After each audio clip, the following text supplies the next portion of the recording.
কবির দীপাকে phone করে আর বলে একটু বাইরে আসো, তোমার জন্য সারপ্রাইজ আছে। এরপরে দীপা বাইরে যায়, যেটা সূর্যের পছন্দ হয় না। কিন্তু দীপা বাইরে গিয়ে দেখে কবির তার জন্য রাখি বন্ধনের উৎসবের আয়োজন করেছে।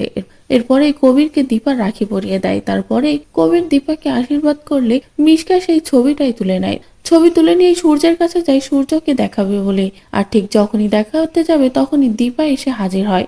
দীপা আসার কারণে মিশকা কোনো কিছুই করতে পারে না। দীপা উল্টো তাড়াহুড়ো করে সূর্যকে বলে বাড়িতে চলুন, সারপ্রাইজ আছে। এরপরে দীপা চলে যায়। অন্যদিকে সূর্যরা সকলে বাড়িতে ফিরে দেখে বাড়িটা খুব সুন্দর করে সাজানো হয়েছে।